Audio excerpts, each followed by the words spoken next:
So Disney Plus recently released its newest Marvel show, Miss Marvel. And I recently subscribed to Marvel Unlimited, which if you don't know is a service which lets you read all of the Marvel Comics back catalogue. And when I saw that Miss Marvel only started the comics in 2014, I thought it shouldn't be too hard to catch up on all of them. So after watching episode 1 of Miss Marvel and enjoying it, I started reading the Miss Marvel comics. But then she joined the Avengers, so then I had to read that as well. Then the world started to end and I had to read the Secret Wars crossover event in order to understand what was going on with that. Then the Champions comics and Civil War 2 and Marvel Team Up and Secret Warriors. And it all started getting out of hand. In the past 2 weeks I've read well over 100 comics and I'm still not even up to date. But from this I can say that I do know a lot about Miss Marvel now. And I think that makes me qualified to waste, I don't know, let's say around 10 minutes of your day talking about what I think the Disney Plus show is doing well, what it could improve, and what I hope to see in the future. So if you enjoy this video, chuck me a like, a subscribe,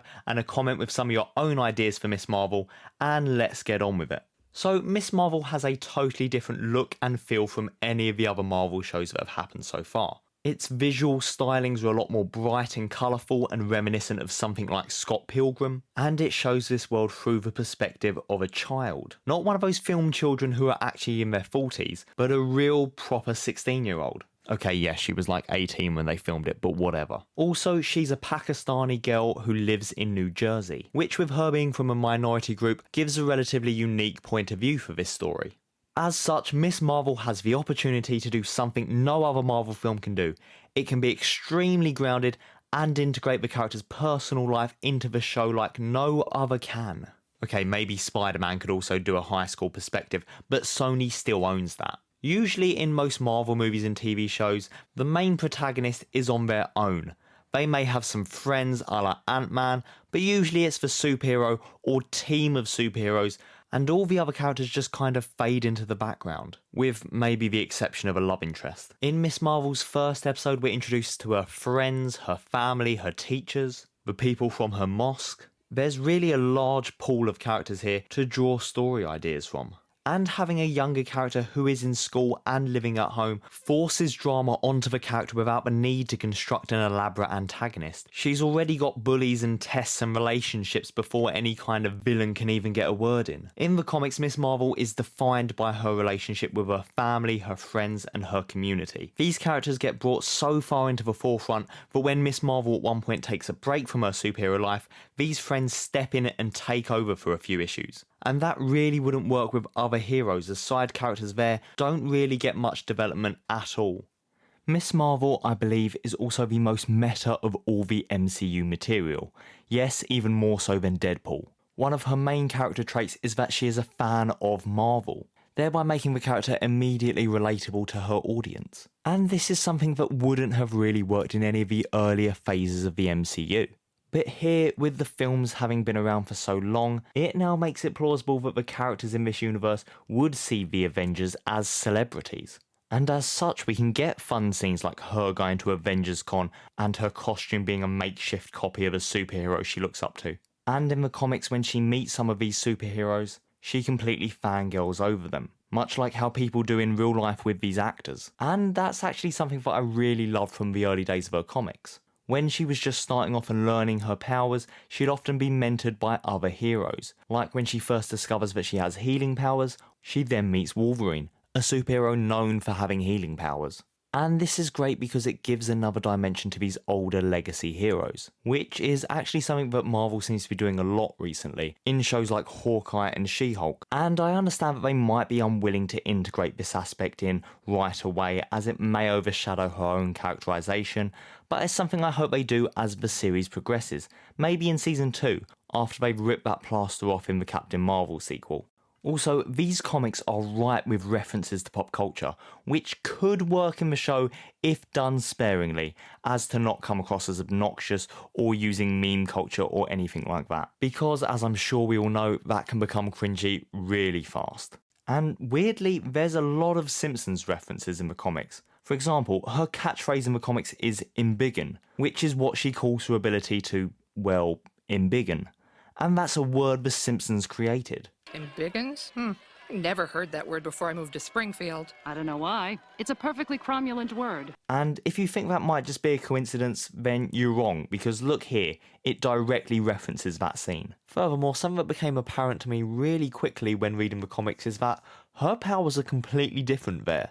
In the comics, her powers are mostly an amalgamation of other heroes. She can stretch like Mr. Fantastic, she can change size like Ant-Man, she can heal like Wolverine, she can change her appearance like Mystique, except that last one only happens twice near the beginning and is never used again, and kind of retconned when we later learn exactly how her powers work. In case you're wondering, her individual molecules travel in time to borrow from different points in her own timeline, and that explains how she changes size and mass. Doesn't explain how she changed to look like someone else though. So as I'm sure you're aware, her powers are nothing like that in the Disney Plus show. And I can only assume that the powers were changed here so that the character's powers feel more unique, and more in line with Captain Marvel, who she'll be starring in a film with next year.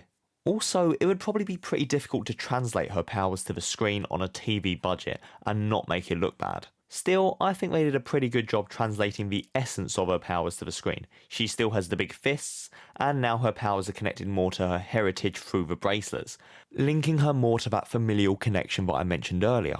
In the comics, the bracelets are part of her costume and are a heirloom, but don't extend much beyond that. As there she gets her powers through being an Inhuman, which yes does mean that she inherited it through her ancestors getting it on with an alien, but thankfully Disney Plus don't seem to be going down that route and instead are making the bracelets more of an emblematic symbol of her heritage and actually having her grandparents in it, which can only mean that they're planning on digging further into that heritage aspect, which I'm all for. So some of the criticisms I have of the show so far are related to the format of the show.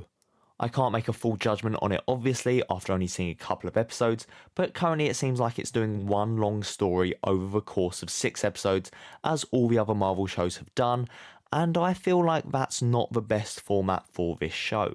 I think Miss Marvel would work better with an episodic approach, with each episode being mostly a self-contained story with aspects of it linking to a larger plot. This could well be simply because I've read so many of her stories that I now want them to adapt as many as possible as quickly as possible, but it's mainly because Miss Marvel doesn't really have any strong antagonists. She fights a big cockatoo and some minor villains, and even the character that they seem to be setting up as the big bad of this series, in the comics he's just more of a side plot that's brushed away pretty quickly after we find out the world is ending, which is also something Miss Marvel doesn't really get involved in. The best Miss Marvel stories are the ones where she is her own antagonist. For example, my personal favourite story is when she finds she can't keep up being a superhero, being at school, and helping to plan her brother's engagement. So she uses some of Loki's magic to make herself some clones, and these clones have little ditto faces, which I love.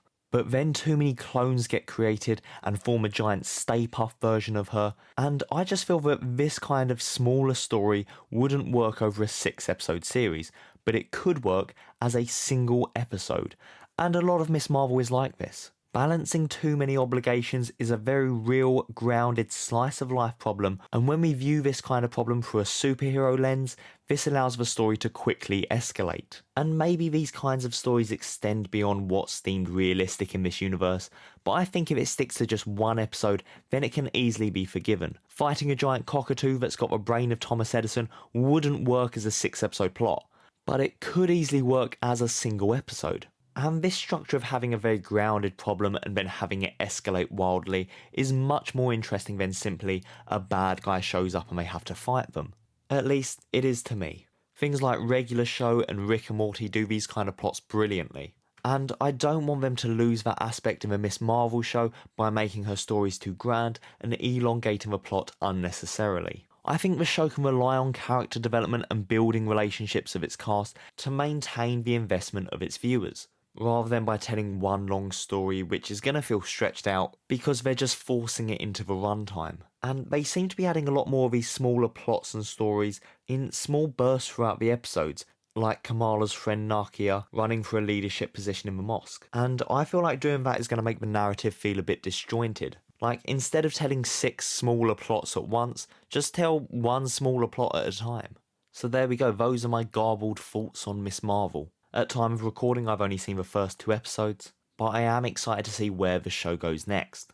So thanks for watching, like, subscribe, and be sure to leave all your hate in the comments downstairs. And I will see you guys in the next video.